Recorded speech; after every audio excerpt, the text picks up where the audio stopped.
اور یہ کلام سارے کلاموں میں سب سے افضل ہے۔ ابو سعید خدری رضی اللہ تعالیٰ عنہ بیان کرتے ہیں، ایک دفعہ وہ جا رہے تھے کہیں سفر پہ، بڑی مشہور حدیث ہے، انہوں نے پڑاؤ ڈالا کسی جگہ پہ، تو وہ گاؤں والوں سے انہوں نے کوئی ضیافت کوئی چیزیں مانگی، گاؤں والوں نے انکار کر دیا۔ اتفاق ایسے ہوا کہ گاؤں کا سردار جو تھا اس کو کسی چیز نے ڈس لیا، بعض روایتوں میں سے سانپ نے کاٹ لیا۔ اب ان کے لوگ ادھر نہیں تھے، خاتون آئی، اس نے آگے کہا جی ہمارا تو ادھر لوگ باہر گئے ہیں، تو میں سے کسی کے پاس کوئی سانپ کے کاٹے کا علاج ہے یا کوئی دم ہے تو آؤ علاج کرو، سردار کے ساتھ ایسے ہوئے۔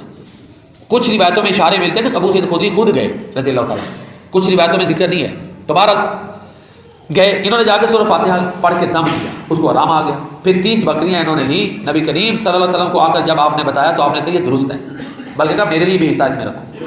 تو کہنے کا مطلب یہ ہے کہ یہ سورۃ الفاتحہ کی عظمت ہے، اس کا نام ایک سورۃ الشفا بھی ہے، شفا دینے والی سورت، بہترین سورت۔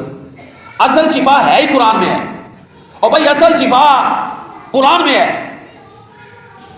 میں سمجھانے کے لیے مثال دیتا ہوں، باقی قرآن اللہ کا کلام بے مثال ہے۔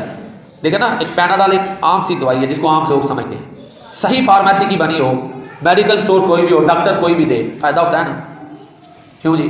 ہو نسخہ صحیح ہو، برے صغیر میں لے لیں، امریکہ میں لے لیں، دنیا کے کسی خطے میں لے لیں، ٹھیک ہے؟ یہ پیناڈال اللہ کے کلام کی مثل کوئی نہیں۔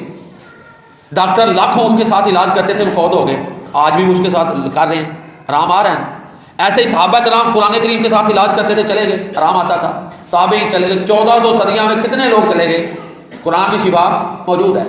یہ چونکہ ہمارے لوگ ان پڑھ ہیں، وہ پیر صاحب وہ دم کا جو آیتیں ہیں وہ چھپا کے رکھتے ہیں کہ میرے جو ہے نا میں ہی کروں گا تو آرام آنا ہے، اور بھائی شفا قرآن میں ہے، یقین قرآن پہ پکا کریں۔ ہم یہ بات کرتے کہتے پیروں کو نہیں مانتے، تو کہہ لو جو گائیڈ کرے گا اس کا اتنا احترام ہے کہ وہ گائیڈ کر رہا ہے، اس کا احترام ہے بس، باقی شفا بھی اس قرآن میں ہی ہے۔ وہ کوئی ان پڑھ پتہ ہے نا، میں پھر مثال دیتا ہوں، آج کل تو 2 طریقے ہیں، کسی اسپیشلسٹ ڈاکٹر کے پاس جاؤ، وہ نسخہ لکھ دیتا ہے، جس مرضی میڈیکل اسٹور سے لے لو، ہے کہ نہیں؟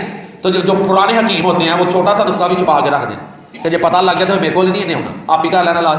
یہی ہار پیروں کا ہے۔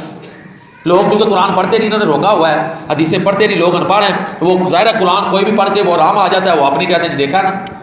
اور بھائی قرآن پہ یقین رکھو، قرآن شفا ہے۔